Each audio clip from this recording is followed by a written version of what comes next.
interest of time, and thank you guys for showing up, I just wanted to get us started. So first off, I want to thank so much Natalie and Kim for coming today.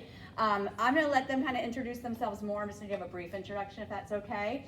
And just thank you all for coming. This is our second in-person speaker series since the pandemic, so we're super excited to be back at Westlake Library.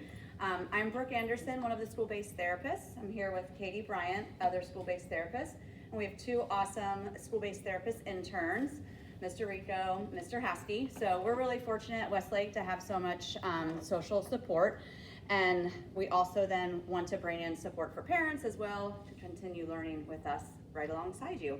So Natalie and Kim are here today to talk about healthy eating, and I'm just gonna let you guys take over and introduce yourselves. So I really appreciate, again, you being here. Thanks so much. Thanks so much for having us. We're excited to be here too. My name is Natalie. I'm a registered dietitian and a certified eating disorder specialist supervisor and a certified intuitive eating counselor. And I own a group practice here in the Austin area called Empathy Nutrition Therapy. We have a group of dietitians and we specialize in eating disorders and disordered eating and other medical conditions as well.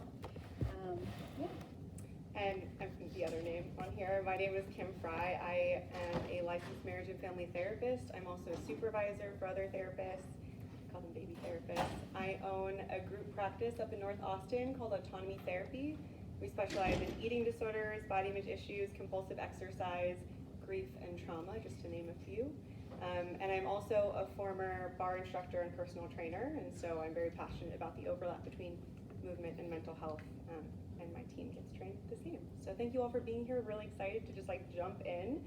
We have a lot to get through, not a lot of time, so we'll try to move through as efficiently as possible. We'll try to leave some time for questions at the end too, so as we're going along, if you have a question, you are welcome to wave at us, and we want it to feel conversational, not just that you're being talked at.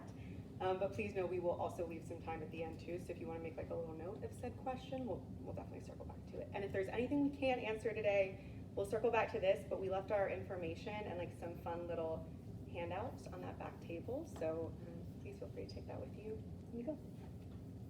So this is one of those, we're not going to spend a ton of time on this one because there's a lot of writing and y'all are very capable of scanning through this. This is what we're going to go through today. We're going to start with the fundamentals of disordered eating, eating disorders, work our way through some of the myths and kind of debunking that, because before we learn anything new, we have to identify what might already be internalized and absorbed that's going to get in the way of that.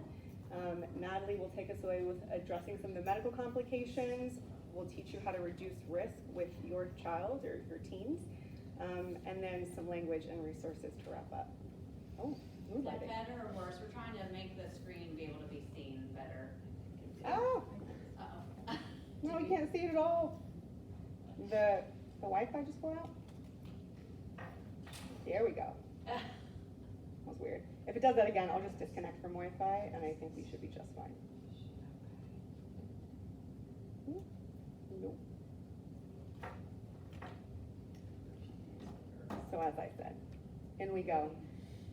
So when you think of eating disorders, for those that have heard of eating disorders and have familiarity with it, these are often the top three that you think of, right? Bulimia, anorexia, binge eating disorder. And so we're not actually going to be diving into those today, because the problem with looking at these labels is that they're far too narrow. Most people meet criteria for disordered eating or eating disorders, but because they may not meet every criteria for one of these, and when I say meet criteria, that's in the Diagnostic Statistical Manual, the DSM, they often get overlooked and believe that they're not sick enough, both kids and parents. So we are actually going to spend a lot more time today talking about the disordered eating and eating disorders that are often actually really normalized in our society, that are pretty problematic, and help kind of share what it looks like to really be sick enough. So we're going to start with what's called has anyone heard of ARFID before? Okay, I love being able to share new information. It's my favorite thing. I was just wondering if I was going to be redundant for anyone. So when it comes to the kind of fundamentals that we're about to go over, we're going to make sure we're not diving too much into the bullet points that are literally already stated. We find it much more helpful to actually give case examples so that you can kind of conceptualize what this looks like in an actual person. And so I'm going to start with ARFID, otherwise known as avoidant restrictive food intake disorder, which can oftentimes look like picky eating, whether that's a kid or a teen or an adult. And it has a lot of the same symptoms of what would be probably meet criteria for anorexia. So that person will lose a lot of weight, a lot of restriction in a short period of time. But the main difference between anorexia and ARFID is that ARFID doesn't necessarily have that same really intense body image component. So it can be related to a lot of other things like phobia, traumas, anxieties. Not to say that it is missing body image, but it's not necessarily the primary. And so the example that I have for this is years ago when I was what I like to call a baby therapist, and I was in my associateship and I was working at a family counseling nonprofit. I was referred an adolescent teen boy. He was around 14, 15 years old, and he was sent to me because they thought his parents and the therapist that referred him, welcome, thought that he had anorexia, and so they wanted him to get treatment, see a therapist to recover from anorexia. Now, when I started meeting with him, some of the presenting symptoms that I saw did align with anorexia. He had restricted a significant amount of food in a short period of time. He'd also lost a significant amount of weight. Hi, welcome. And he had joined the cross-country team. So not only was he not nourishing his body enough, he was also running a lot. And the body image piece for him came in more as a result of, I've lost this weight, and that's a good thing because now I believe that I'm running faster, I'm running more efficiently. And so that's what everyone had seen that led to this looking like anorexia. When I first started meeting with him, I got the suspicion that he actually might be on the autism spectrum. And what had happened is that he had a dream that he was eating his dog. And so that was a really distressing dream for him. It was so distressing that when he woke up, he cut out all meat. He cut out any food that was the same color as his dog. And then he started cutting out foods that reminded him of things his dog would eat, even like as a treat. And so the restriction came not necessarily from body image, but from this terrifying phobia that he was going to eat his dog, and like a ton of anxiety. And so when there was also some sensory stuff with the food. And so all of this, if I had known what I know now back then, I would have been able to kind of name this more clearly, and I didn't, but what I did know is it didn't feel like anorexia. And when I supported parents in trying to get him tested for autism and helping him to find a therapist that very specifically deals with OCD, phobias, because at the time I didn't have the training that I do now, and I felt like he needed a different level of care and a different provider, parents became very upset and actually pulled him from therapy because they also didn't want to consider the possibility that he was on the autism spectrum. So for a handful of reasons, he probably didn't get the care that he needed, and he was very sick and very malnourished. So that is an example of ARFID. Thanks, Kim. So orthorexia, I'm gonna give an example of this too. This technically isn't in the DSM-5 like Kim explained what that was, but it's still something we recognize, and it is problematic and disordered. So this is a true example as well. We will call this person Jill. This is not their actual name, but just to give you a name, Jill is 24 years old, and before she goes to the grocery store, she has to research all the food that she's going to purchase, and it takes hours of research. So she'll go through that. She needs to know all the ingredients that are in the food. She goes to the grocery store and has to look at the labels to know exactly what is in the food.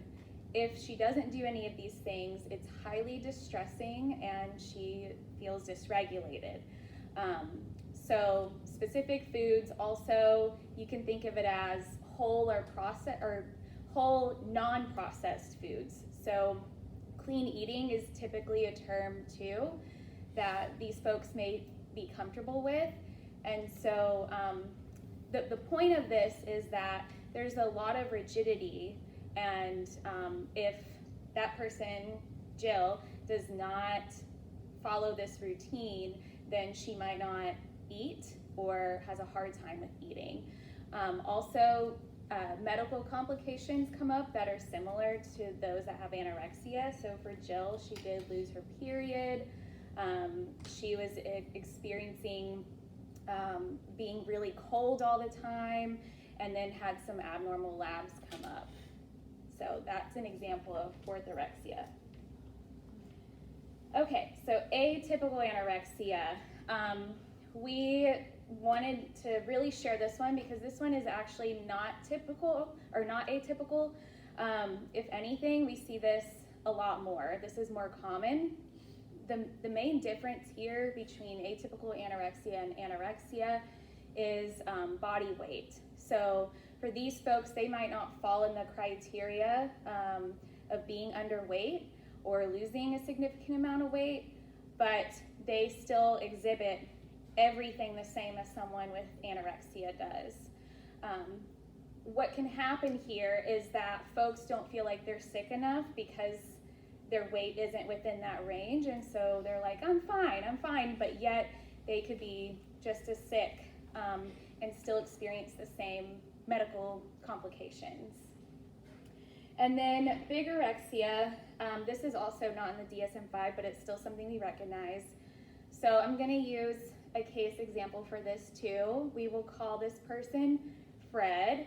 So Fred is a 26-year-old male, and he goes to the gym and goes every single day, 6 a.m. If he misses, it's panic, sheer panic, and he is very much obsessed with the idea of not being too small. He wants to be toned, he wants to have muscles, be big, and so if he doesn't go to the gym or take his supplements, then he is completely dysregulated. So there's a lot of rigidity in his behaviors. And also for some of these folks, they might take steroids or do dangerous things to get that body that they want to achieve. I did want to make a quick note because I actually had a client this morning and I wanted to get her quote of what she would like parents to know that for folks that struggle with eating disorders. And she falls into the atypical anorexia category.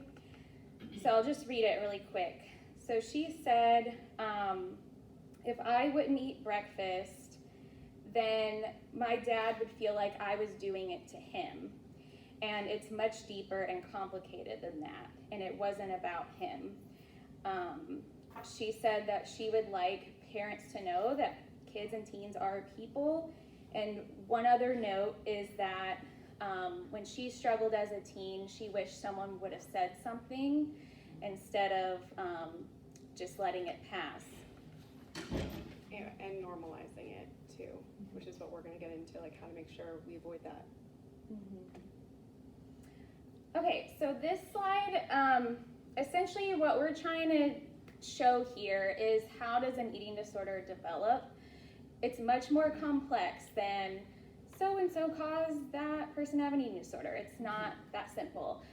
We look at it as biological, psycho, and social factors that influence an eating disorder to develop. Onset of adolescence is a critical time. When kids are hitting puberty, there's a lot of changes physically, mentally, and emotionally. So it's easy for an eating disorder to start up at those times when that's a really vulnerable age. Also, dieting can be a gateway for someone to develop an eating disorder. And some factors that can keep it continuing is if someone is not at their biologically appropriate weight, so if they're weight suppressed, that can keep the eating disorder to thrive.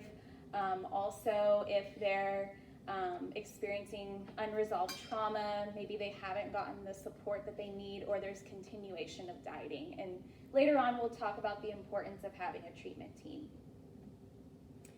So we're going to dive into the myths. Like I said, before we learn anything new, it's called positive disintegration. We have to break up what already exists. And so as we're kind of going through these myths, as we're giving you recommendations, I can get some feedback sometimes that people feel personally attacked, but I want you to know that is not the intention. We all need to meet ourselves where we are, which really just starts here. So again, thank you for being here. We appreciate you being willing to sit with us on this. Eating disorders do not have a look. It's really, I think, tempting to think that we know that when we look at someone, we know what their health behaviors are. it's really important to kind of check in and know that we can literally never know what someone's health behaviors are simply by looking at them. And so when it comes to anorexia, the reason that that's commonly like diagnosed and seen, and so when I even say that you might have a vision of what that person looks like, is because that is like a very stark characterization of an eating disorder. And more often than not, you may have absolutely no idea that someone is suffering in this way because their behaviors seem normalized, their body might not have changed. A grand majority of people with an eating disorder, their bodies don't look very different, or it looks like they've just been kind of yo-yo dieting. So we'll come back to this, but we can never tell someone's health behaviors or commitment to their own health by just looking at them. The eating disorders are a women's issue. Hopefully, we now have the knowledge that that is not true. Anyone, any gender, any person, any age can have an eating disorder, disordered eating develop for any reason. Eating disorders are all about control. I hear this a lot, and in fact, I heard this with a client yesterday who I've been working with for months and months. That she said, you know, I want to restrict again because I want to feel like I have more control over kind of what's going into my body, because in every other area of her life, she feels really kind of helpless and hopeless. And so I think to say that eating disorders are about control, it is invalidating, and it minimizes actually the function. We all have parts of us. We are all nuanced human beings, and the eating disorder part is no different. There's no bad part of us. So even that part that gets really critical is attempting to protect us. So the eating disorder part has a function, and it can be any number of things. Like the client that I said, his restriction was an attempt to keep his dog safe because he was terrified he was going to lose his animal, or he was going to be the cause of harm to this animal. For someone who was a bit more neglected growing up, that eating disorder part is the parent that tells them what's right and what's wrong, because the world is, again, very nuanced and gray, and yet our brains really like black and white because it makes the world a lot safer. So the eating disorder part provides a lot of really black and white rules, and so avoid allowing control to be the one reason. Just like Natalie said, biopsychosocial, there's plenty of reasons that someone develops disordered eating or an eating disorder. And then there is never anyone who is not sick enough. I will say that, because any behavior can spiral. So even if you have a child or a teen that names some insecurity with their body, that is the time to get them in to start talking to someone about this, because these spiral so quickly. And we hear really often with our clients, no, I can't step up to a higher level of care, or I shouldn't get a dietitian because these are just body image thoughts, I'm not sick enough. And then they just wait to get sick enough. More health myths. So Natalie had said biologically appropriate weight. So that is otherwise known as what's called a set point. Now the set point is not just one point, it's not just one number, it's a weight range. And that range on average can be anywhere from 10 to 20 pounds and varies throughout our life, but is predominantly determined by genetics. So that means we actually don't get to pick the weight that our bodies prefer to be at, which is a lot of yo-yo dieting, because our culture, we call it diet culture, promotes weight loss and thinness. That is not going to be a surprise to anyone. That is like in tons of marketing and what we get praised for. If we lose weight, someone says, oh my God, you look so good. So it reinforces we want that. It helps us feel accepted and loved. So the unfortunate thing is that we don't talk about what's called body diversity enough. So set point is real, body diversity is real. Just like people can be naturally thin, they can actually also be in naturally large bodies. And so you may notice if you've dieted that there's a point at which sometimes you may plateau because your body is fighting back, because you are likely not at the biologically appropriate weight that your body wants to be at. That could be a whole presentation on its own, so we can circle back to that with any questions. Weight gain does not mean someone is unhealthy, and in fact, in terms of language, we'll get to this like a bit later. I'll try to move quicker to get there. But we don't know when someone gains weight what is actually happening for them. That person could have been under their set point and their body is fighting back, and in fact, them being a larger body is actually infinitely more appropriate for that person than being in a smaller one. And I had a friend who went through a really traumatic divorce and was incredibly depressed for months. So she lost a significant amount of weight because she really wasn't nourishing her body or taking care of it, and she got so much praise, and it was heartbreaking because she was going through such a tough time. People in larger bodies, if they just ate better and worked out, even someone who is in a smaller body, the belief that if I just ate healthier and worked out, I would lose weight, that is also not true. One, for That point is very real. Also because, and this is a whole separate presentation in itself, and I can point you in the right direction for more information about this, but exercise is actually not statistically significant for weight loss. So if you've ever attempted to use exercise to lose weight, that is not going to be a linear weight loss trajectory. Having a period, not having a period is okay. It's actually not. That's like incredibly dangerous. So if a child or teen has lost their period, that is definitely a cause for concern. And then being thinner will lead to being better at a sport. That is also not true. And we'll get to why in a moment, because here. So the consequences of eating disorders, a significant amount. So social isolation and withdrawal, I've called it the eating disorder part. This part loves isolation. It thrives in isolation because the more your child or teen isolates from their friends, if they don't go out for froyo, the eating disorder is super excited. If they're not going out to dinner with friends, the eating disorder is super excited. It's like, you're not going to be eating all those calories. You're not going to be, drinking that soda. That's fantastic. But what ends up happening is your child then starts losing their friends at a very pivotal moment for their development. They need that social interaction. Additionally, irritability. When we restrict and we dip below our set point, our brain thinks that we're starving. It does not realize that other people think we look better when we're thinner because of the way our society is warped. And so our brain is starving, and we begin to start snapping. We're thinking about food more. It is up here, our frontal lobe, our smart brain, starts shutting down, and our primal brain, our amygdala, which does fight, flight, freeze, fawn, if you've ever heard of stress responses, that's what is more triggered pretty consistently. And if that child is getting up early, they're not getting enough sleep, they're super anxious, they're super stressed, our amygdala, our reactive part of the brain, is up to 60% more reactive when we don't get enough sleep. Educational, if our brains aren't working properly, which they're not when we're restricting, and we're only thinking about food, we aren't properly absorbing information, we can't retain it, so it will impact often a child's schoolwork. And then less attention to that schoolwork. They can't pay attention because their brain is just thinking about, how do I survive?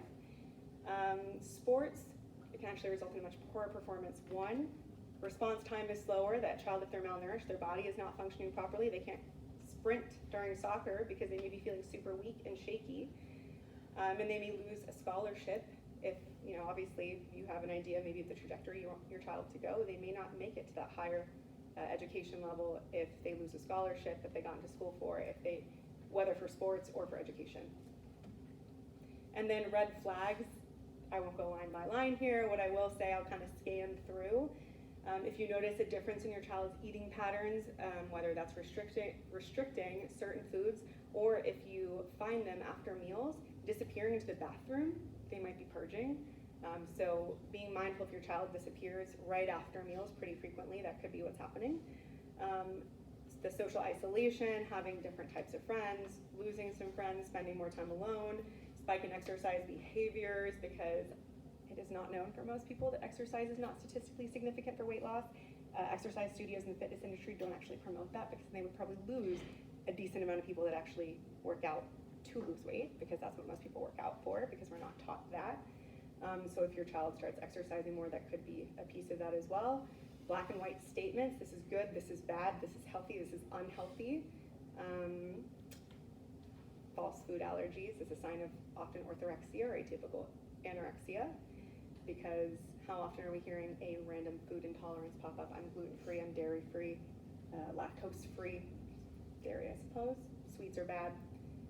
Body checking, so that could look like, we lose weight or we gain weight, our bodies do often change, and that could look like your child beginning to measure their wrist, because we begin to find when we lose weight, certain areas of the body, we can maybe do certain things, we can feel our hip bones, they can feel their collarbone, and that to them is the sign I've gained weight or lost weight, and it also may mean stepping on the scale infinitely more, which is not helpful, because stepping on the scale just gives us numbers. We don't really know what to do with those numbers other than a really black and white response. We're either excited that the weight went down or really unhappy that the weight went up, with the exception of course, like basically reverse anorexia, or when they spend a lot of time in the gym. Vigorexia is what we had referred to it as. And body checking can also be visual, so in the mirror, kind of doing one of these, passing windows, the reflections, body checking. And then having a social media feed that's filled with diet stuff. social media is obviously really huge right now. We've got TikTok, Instagram, Finstagram. You probably are more aware of what they are than I am, because I don't have a lot of that. I'm not cool enough for the young kids. But I will say that this was really popular years ago when Tumblr was around, still on Reddit, these pages for how to lose weight. You have folks that are not dietitians, that are not therapists, that are giving a lot of really unhelpful, really dangerous advice. And so it can be very helpful to go through that feed with your child or teen and looking at what is popping up regarding health that is very filled with misinformation. Oh wait, did I miss something? There's a little, oh, it was take a picture of the slide if you want it, because I didn't go through every single thing. Okay. So we're just going to briefly talk about medical complications that can come up. So I want you to imagine, the human body in simple terms. If it's undergoing restriction, then the body is going to prioritize the heart and the brain over just anything else. So other parts of the body, thank you, other parts of the body are going to be impacted. So for example, you might notice someone that is feeling a lot more cold. That could be a sign of restriction. Also, there could be slowing of the heart, loss of period, because the body's like, we don't need to prioritize that as much right now, so let's just shut the reproductive hormones off.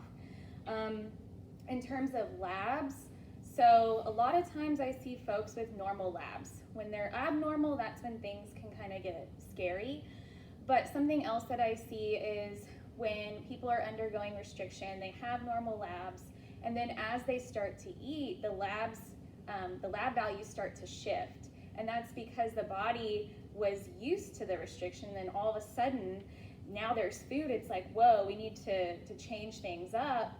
But that can actually be a scary thing to happen, and we have to have like a medical doctor to watch that, because it could lead to things like cardiac arrest if electrolytes are getting out of whack.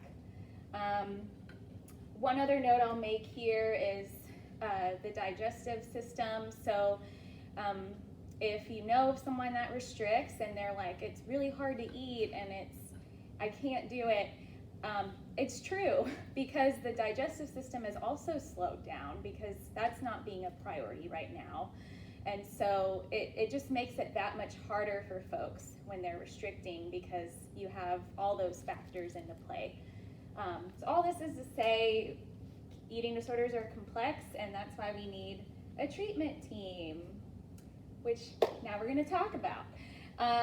So I like to think of an example here. If we're on a plane, we want to have a pilot, a co-pilot, the flight attendant. We want all the staff involved, and that's similar to a treatment team. Every person has a different role, and each role is super important because eating disorders are complex. So for the therapist role, they're going to be discussing more of the root issues.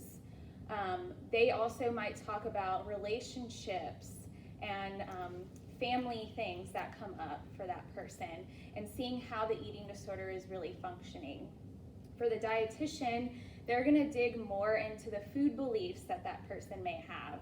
So if they have nutrition myths that they believe in, or different food challenges, and maybe a meal plan if that's needed for someone. And then a medical doctor, we would want someone that knows eating disorders, and if they could specialize it, that would be great. And so for this person, they can really give you more information on what is happening in the body. Like I was describing those medical complications, they can really explain that more. And then a psychiatrist, so if meds are needed, having a psychiatrist on board could be helpful. Okay, so how to talk about nutrition. I could do a whole presentation on this one, but for the sake of time, I just have a slide on it and just some key points that I hope are helpful for you all. So for the first one, using neutral language. This is really important. For example, if we tell someone, hey, I noticed that you're eating unhealthy snacks. Instead of saying, I noticed you're having a cookie, there's a difference there. So if we're describing the food as something like unhealthy or healthy, then there's a moral judgment on that food versus just calling the food what it is. Cookie, apples, sandwich. That is a way to neutralize it. We want to avoid making comments on someone's food. So saying something like, wow, you're eating so healthy, that's so awesome, I'm proud of you. That's not helpful, because then if that person eats differently, there's going to be guilt and shame. And then there's going to be, again, that moral attachment to the food, and that they need to eat a certain way in order to be healthy. And then division responsibility model of eating. This is by Ellen Satter. Not sure if anyone's heard of her, but she's like the child guru of feeding for teens and adolescents. And I like the way she breaks it down of parent roles and child roles. So parent role is supporting when, where, what, and the child decides whether and how much to eat. And this is all around eating. I will put an asterisk here that if your child is struggling with an eating disorder, then some of this is going to be different at the beginning, because if you just let them, if they're, let's say we're struggling with restriction, they're like, I'm never going to eat. And so we eventually want to move to this model. That's the goal when someone is recovered. And then we want to discuss adding foods in, not subtracting. So if there's foods that your child's eating that maybe you don't agree with, instead of taking them out of the house, because that could lead to binge-like behaviors, potentially, we want to think about foods we want to add into the home. And then being curious versus judgmental. So if you notice that your kid is eating differently, instead of saying, why aren't you eating dinner? You need to finish all your food. Asking, hey, I noticed that you're eating different at dinner, or you're eating less. Is there any way I can support you? Do you want to talk about it? And that comes from more curious lens. Okay, so reducing risk, we've obviously now talked about the types of eating disorders that can pop up and what disordered eating can look like, medical complications, some myths that we're breaking up, and now we're looking at, okay, now that we have all of that, what happens when I do see my child have disordered eating, or how can I prevent, if my child is really young, how can I really reduce that risk and prevent it? So I also have a little note here, we can never eliminate risk, ever. We can just reduce it as much as possible, which is the intention of this. So first, exploring our own internalized fat phobia. And what is fat phobia? It's fear of weight gain, fear of being in a larger body, and judgment and stigmatization against folks in larger bodies, because that's what we have been taught is fine and appropriate, because our culture is really obsessed with fitness and weight loss. So we need to do our own work, because as Natalie said, with the example of her client who shared that quote, we watch our parents and what they model for us as what's right and what's wrong. And I remember my mom, I was carrying a bag of grapes in high school into her room, and she goes, don't eat too many of those have a lot of sugar. And so now you know why I do what I do now. So I watched her step on that scale. I watched her on her Stairmaster. I remember getting on her Stairmaster, and she said to me, you don't need to be on there at age 7. And I didn't know why I didn't need to be on there, but she did. I watched her step on the scale. I don't have a scale in my house. My husband knows I will not allow one in the house, because there's no reason for me to have one if I'm not a medical doctor, or there's no, weighing by a dietitian. So if there is any reason for a child to step on a scale, ever, it's for a dietitian or a doctor who are educated in disordered eating or eating disorders. Identifying body diversity, really, if that is a new concept to you, if set point is a new concept to you, that's okay. We're meeting you where you are, exploring what that means for you now, and doing your work, because what will often happen is a parent, I'm a family therapist, although I can work with anyone, individuals, couples, families, groups, but parents used to bring their kids in, leave them with me. I still watch them do this for my staff, and say, my kid has an eating disorder, basically fix it. We can't heal that in isolation, because that was developed biopsychosocial, a lot of that through the system, what was modeled, what was watched. So if you're asking your child to heal and to do this work, we encourage you to do that as well, take accountability for that. Seeking professional support, even if you yourself are a provider, please send that child to another professional. God forbid, would do trauma work with my family. Like, absolutely not. So we have to know what those boundaries are. We can't do it all. If you find yourself monitoring your child's food, that is the job of a dietitian right here. She's great at it. So let someone else maybe even be the bad guy if you're finding a lot of power struggles with food and health. Be willing to get involved. Like I said earlier, it's not just that child's issue. This is a family, it's a systems issue. And avoid seeking providers that will reinforce distorted behaviors or beliefs. So if your child develops an eating disorder and you're like, well, she's already in therapy, they're already in therapy, does that therapist know about eating disorders? Are they educated in eating disorders? My child is already seeing a nutritionist or a health coach or a life coach. Do they know about disordered eating and eating disorders? Because there is a stark difference. I can tell you the nuance that goes into working with eating disorders and disordered eating is so massive, and there's so much that needs to be known to not reinforce those behaviors. A lot of dietitians that don't work with eating disorders and literally say don't work with eating disorders are the ones who are reinforcing disordered beliefs and behaviors. And offering advice not supported by those professionals. So language, I said we would come back to it, and I say this as a mental health professional and as a human being that has worked to really adjust the language that I use. Words carry weight. There is no way around it. Healthy, unhealthy, good, bad, cheap, junk, all of it carries weight. And so being really mindful when you are describing food, a body, pointing something out observationally, the words that you're using, they really do matter. So we don't say healthy, unhealthy, we say nutritious, recreational. It takes the weight out of that. You can come up with your own language for it, but whatever is going to be neutralizing. Complimenting physical appearance or weight loss, like I said earlier, we never know someone's commitment to health behaviors, or what is going on for that person simply by looking at their body. So I avoid commenting on I'll comment on like adorable clothes and the way color looks on someone, makes their eyes pop. I will never comment on someone's body. We also don't use words like obese or overweight. We will circle back to this when we recommend a podcast at the end for resources. The reason for this, again, words matter and they carry weight. Obese and overweight, and I put those in quotes because I do not say those just casually, is because that's based on the BMI. I don't know how many of you have done research. I've seen some head nods and I love that.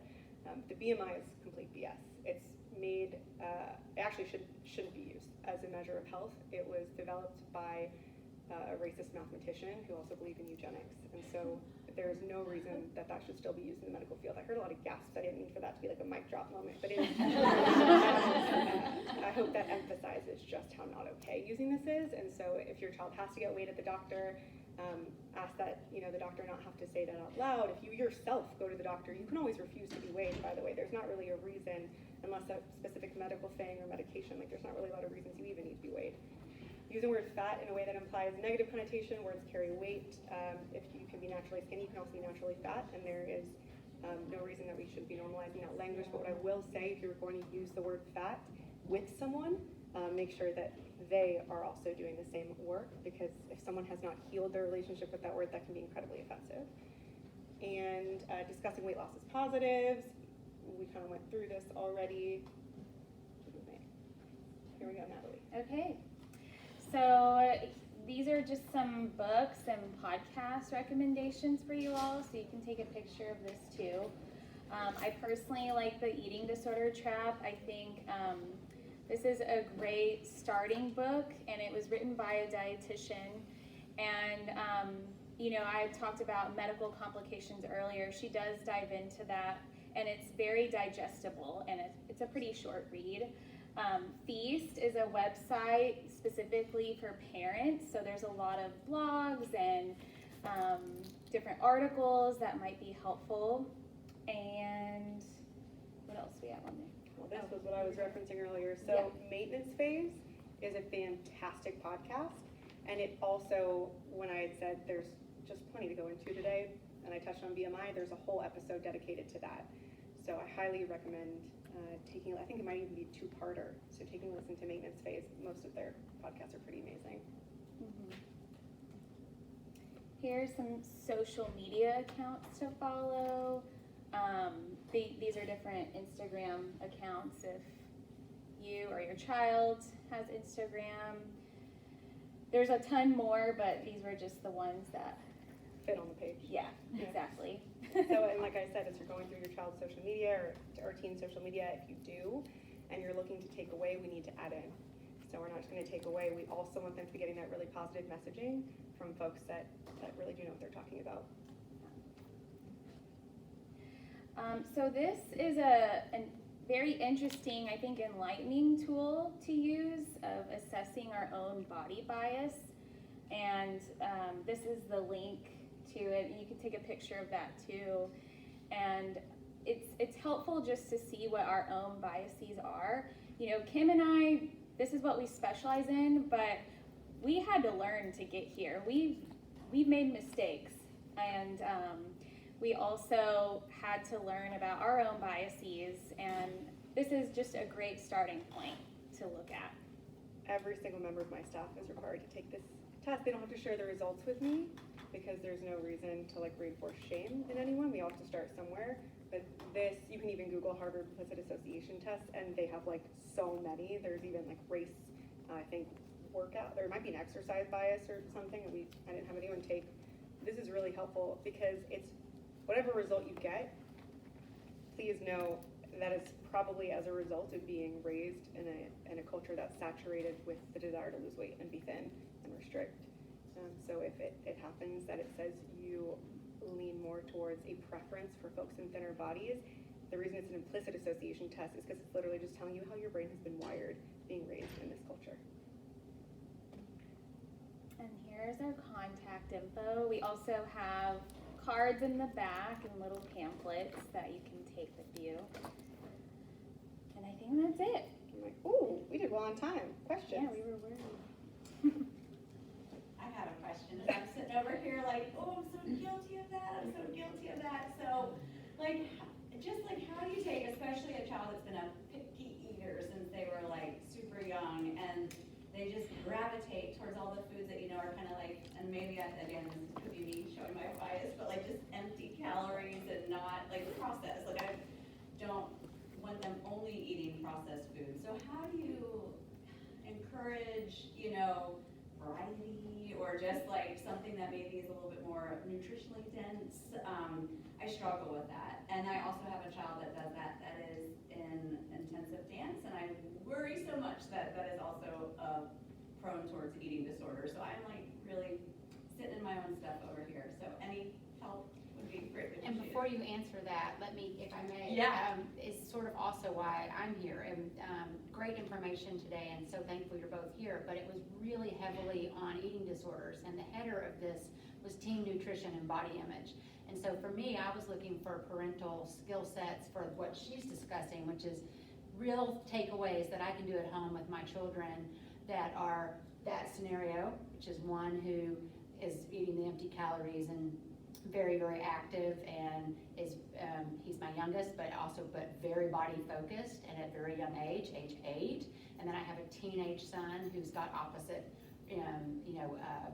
needs. And I was looking for that dialogue today and those skill sets of things that are real takeaways for moms and dads to go home and stop using the wrong words, and how do we instill healthy habits and healthy eating, and kind of slap us on the hand and say, stop doing that, that's not working, do this. So if you could use the last few minutes of this time, I'd love to hear some of that messaging. Yeah, absolutely. And I apologize that we didn't get to all of the concepts that would have been helpful for you too. I think in terms of picky eating, so this is where you kind of have to look at your kiddo and look at the trajectory of how has it always been this way, or is there anything new that's developed? Are they losing weight at all? That's another thing we want to look at is growth. And I think going back to that one slide I had of talking about adding foods versus subtracting, I think family meal times are actually super helpful. So if we can have as much of those as possible and almost have family style where you have foods laid out, and instead of saying anything, you're like, here's what we have for dinner. And of course we want to add some foods that they will eat, because then that could be a whole thing that could come up. So adding some of the foods that they feel comfortable with, but also add in other foods and have it family style and model that, hey, I'm gonna try different things and see what they do. And it you know, the first time it might not work, of course, but with time, the more that you model that and kind of take any pressure off, just let them do their thing, they might want to try something and then they might like it. But it's hard because, you know, their profile can change in terms of taste and texture. And so yeah, I think just being not pressuring, having family meals, having family style meals, offering different things would be the first things I would start with.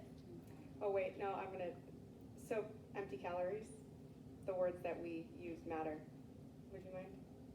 Oh yeah, so I think that's important too to think about, is that empty calories is another diet word. I know, and that's why I said I'm guilty. Like I'm full on totally eating all the snacks and all that crap. Yeah, and so It's real food. yeah, and so everything can provide something. Yeah. Even a chocolate bar is going to provide something.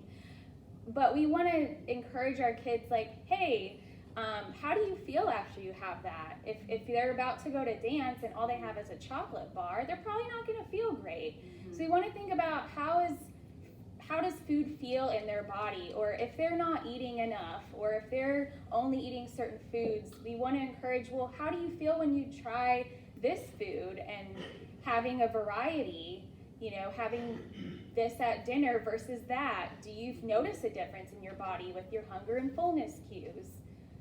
And I will say too, to speak to your point about coming for teen body image and not maybe feeling like you got exactly what you wanted, it's because there's so much more to it than just use this tool, do this thing to make it better. The information we gave you is actually how to begin working at the systems level to try and identify and prevent. And I think there are actually a significant amount of takeaways that if I had a parent come into session, I would want them to have all this information. I say to my clinicians, and I say to myself, and the parents that I work with, the clients I work with, we can only do so much work with someone else as we ourselves have done. So this was also an attempt to highlight, in the least stigmatizing, pathologizing, and shaming way possible, we need to do our own work first, because then that language comes really much more naturally. To be able to say, when a child looks at their body and says, I look fat today, to be able to, instead of reacting really with a gut sort of, no you don't, what is that reinforcing in that moment? That fat is a bad thing. Thank you. Sorry. No, I'm like, look, jump on in here. I feel like tells me So I what would be a good way to answer? Curiosity is, what does that mean to you? What do you mean you look fat? Do you think that's a bad thing? Exploring really curiously, because that gut reactivity is probably what we were taught, right? That was modeled for us. No, you don't. In that moment, you're giving that child, you're giving two options really, is either no, reassure you're not fat, which reinforces fat is a bad thing and thin is better, or you are actually wearing something that doesn't look super flattering on you, and that's still reinforcing the negative. So a huge piece of this, which is why for a lot of the things that we mentioned, we're like, this could be a whole presentation, is because when it comes to the fundamentals of body image, we're actually not talking about body image. We're talking about everything that goes into the belief that thinner is better and that they are not good enough as they are, which is our relationship, what we model for kids, is our own beliefs, because regardless of what your child ends up believing or whatever they get exposed to, if what is still getting reinforced for them as I'm kinder to you, or I'm more excited when you lose weight, that is what's going to matter. I think you would have, sorry. I did have a question. I'm wondering if you have a list of pediatricians that practice this way, because I mean, when I took my child in for her 9-year-old well check, the doctor made a comment, she's gaining weight, and I'm like, you see me, you see my son, like, and I just can't get over that comment. So I will Well, maybe I could grab your email because then I could send you some. But we work closely with Dell Children's Adolescent Clinic, and they specialize in eating disorders. And I know the nurse practitioner there could give me some resources of pediatricians that wouldn't do that, hopefully. Yeah. Because I also struggle with finding those resources, so Our community does. it's really pretty hard. well known that it is very hard to find informed people in the medical field that do this work. They are the minority. I would say a first step with that though is if that were to happen again or the next appointment, I would ask the pediatrician to speak with them separately and say, hey, I don't want any comments on my child's weight when they're in the room. You can tell me, because then you can take that, but you don't want them to hear it. You could do it when scheduling the appointment, Yeah. That's a good idea. so then they have a heads up before. Yeah. Well, thank you for, or can I? Yeah. Thank you for everything that you shared. I think that a lot of what we're all talking here is and experiencing is like how to do that work ourselves, how to know how to gently interact, I think, with our kids. Yes. But I also am aware of the fact, so like we're in this society, right, where we're kind of all as adults unlearning the stuff that we learned. And our kids are real life in school dealing with, most of their experiences are not coming at this point, not from us, right? They spent so much time at school and in activities. So do you have recommendations on what we can do to sort of arm our kids in terms of having a better, language or sense of self, because they're hearing that stuff constantly. My daughter picks up on it all the time. She told me about a friend who went to an ophthalmologist or something. She was like, oh, so-and-so's mom's an ophthalmologist. What did that person look like? And the friend really struggled and was like, they're not healthy? And she was trying to say not fat, but my kid came home and she was like, she meant fat, right? Like that's what she was trying to say. And so just if you have thoughts on how to harm our kids better. I will say, like in that moment, when they, and I wanna, this is a two-parter, when they come and they tell you something like that, when it is like in the moment, like the picky eating or the making like choices in the moment, you can be curious, like again, what does that mean to you? Like slow down, notice what comes up for you in that moment of like, did I just feel so tempted to be like, well, fat's not bad, or like, I don't know, that gut reactivity I think will tell you a lot about kind of maybe what your own work is. And then also too, like when it comes to kids coming home and saying, I was told to keep a nutritional log by like their health coach, or like I've had parents be like, I'm doing this work and my child was told to start tracking their food. You get in the system, like call that teacher, call that pediatrician and say, we are opting out of this. Like that is not helpful for my child, and advocating for them and then helping them to understand like how that choice was made and the consequences of having to do something like that. I think this could be dangerous for you because then you start focusing on this, and Mr. Matthews is not a registered dietitian, he's a gym coach. So like we need to start separating the difference. And then when they're watching shows, like who is getting represented in those TV shows? Is it all just very, thin people that look a very specific way, or is that show including diversity? And so what they are getting exposed to, encouraging them and offering them maybe alternatives as well, even socially. But I think sometimes it's also case-by-case basis. We can only reduce risk. So part of this presentation was a lot of how to reduce risk, because body image is, I'm trying to find the best analogy for it. Poor body image is not the problem. Poor body image is the symptom of something else. This is that something else. Those core internalized beliefs about what it means to be healthy, unhealthy, healthy and unhealthy, good, bad. Those are undeniably associated in our culture. So starting at home with those, what you can do, language swaps, doing your own work, not, if you have a scale at home, not letting them see that scale, not letting them step on that scale, not letting them see you step on the scale. Avoiding having a reaction to clothing size in the store, or if they have to go up in clothing size, checking in, are they having a reaction to that? So anything that is associated with any type of reactivity to health, weight, that's an opportunity for curiosity. And I will say too, like, what can you do? Take them to a therapist and a dietitian educated in disordered eating, because there is probably a lot going on that we can also support you with the individual things going on in your families in that moment, much more specifically. Yeah, just to add to that, so we work with adolescents and adults, and something I require my clinicians to do is to actually work with the parents too, because parents need support. This is really hard, and like I mentioned, we're all gonna make mistakes.